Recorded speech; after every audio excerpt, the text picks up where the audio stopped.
काला पानी एक ऐसा शब्द जिसे सुन रोंगटे खड़े हो जाते हैं।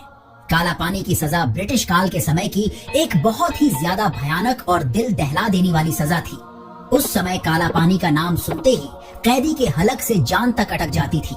ये एक ऐसी सजा थी जिसके बदले कैदी जान गंवाने के लिए तैयार हो जाते थे। दरअसल उस समय में जो भी क्रांतिकारी आजादी की चाह रखता था उसे काला पानी की ऐसी ही कठोर सजा दी जाती थी। आपको जानकर हैरानी होगी कि यहाँ जो भी कैदी आते थे तो उनके शरीर पर हड्डी और सांस के अलावा कुछ भी नहीं बचता था। यहाँ जो कैदी जिंदा रहना चाहते थे उन्हें पल पल बेरहमी से मारा जाता था। वहीं दूसरी ओर जो कैदी मरना चाहते थे उन्हें तड़पा तड़पा कर जिंदा रखा जाता था। समुद्र के बीचों बीच बनी इस खौफनाक जेल में कैदी मौत से भी बदतर जीवन जीने के लिए मजबूर थे। आंकड़ों की माने तो सेल्यूलर जेल में तकरीबन 80,000 के आसपास कैदियों को लाया गया था, जिनमें से मात्र 30,000 से भी कम कैदी वापस अपने जन्म स्थान पर लौटे थे। लेकिन उन 50,000 कैदियों का क्या हुआ जो आज तक किसी को पता नहीं चल पाया। आइए उनके बारे में डिटेल से जानते हैं। इसके अलावा काला पानी की सजा क्या थी और इसका नाम सुनते ही उस समय के कैदी और आज के समय के लोग क्यों सहम जाते हैं।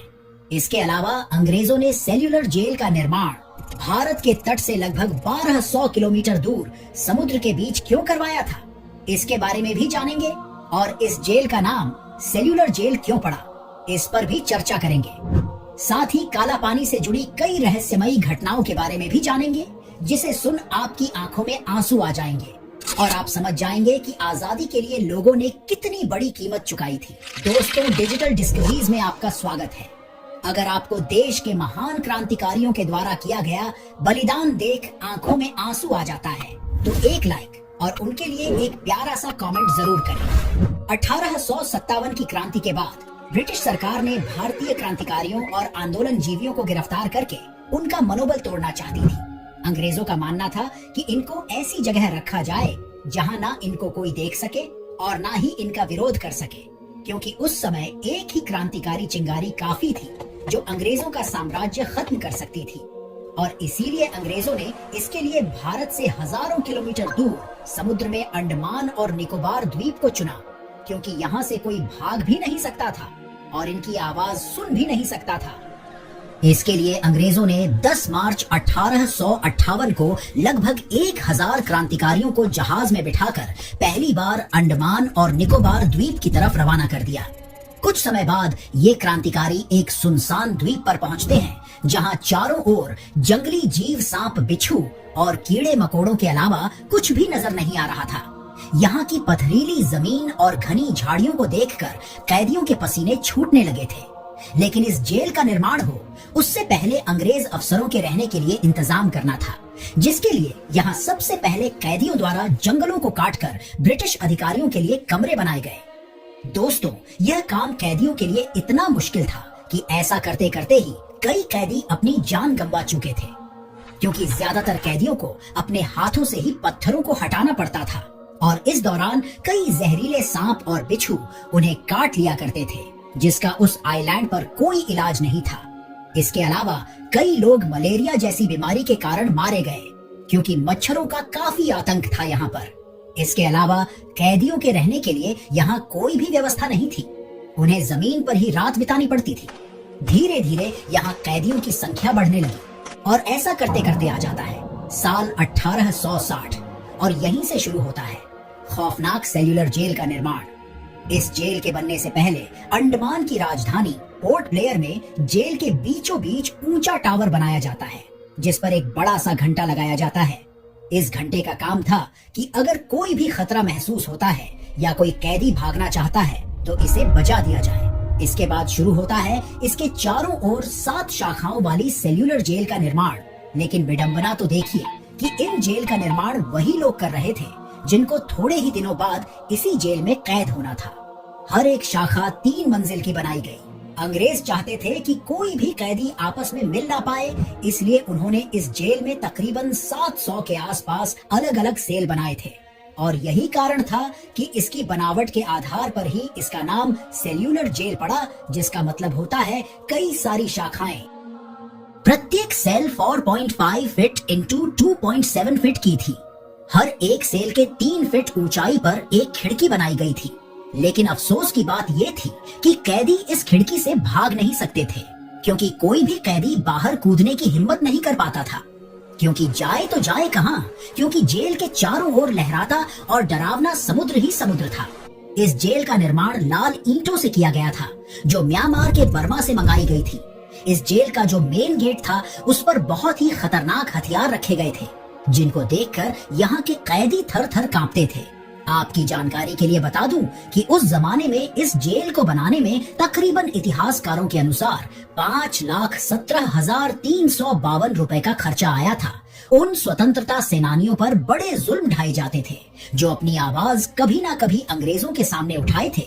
उन्हें भयंकर यातनाएं दी जाती थी, ताकि वे क्रांति तो क्या, जिंदा रहने के लिए तरस जाए। यहाँ हर एक कैदी को रोजाना 12 से 13 किलोग्राम नारियल कोल्हू के बैल की तरह पैरना पड़ता था। अगर कोई कैदी ऐसा नहीं कर पाता तो उसे बुरी तरह कोड़ों से पीटा जाता था। मतलब यहाँ कैदियों को रखकर उनसे जबरन काम कराया जाता था, जिसमें रस्सी बनाना, चक्की चलाना, लगातार नारियल पैरना, सिलवाई करवाना आदि कई काम करवाए जाते थे। यदि कोई कैदी लापरवाही कर देता तो उसको हथकड़ी लगाकर दीवार के सहारे खड़ा कर दिया जाता था और कई दिनों तक उस कैदी को भूखा रखा जाता था। जेल के बीचों बीच बने ऊंचे टावर से प्रत्येक कैदी पर कड़ी नजर रखी जाती थी। फिर भी यदि कोई कैदी जेल के कानून का उल्लंघन करता पाया जाता तो उसे कई दिनों तक ऐसे कपड़े और जंजीरों में बांधा जाता था जो खुरदुरा होता था। इसे पहनने के बाद कैदी का चलना तो दूर, वो हिल भी नहीं पाता था, जिसके चलते उसका शरीर बुरी तरह छिल जाता था।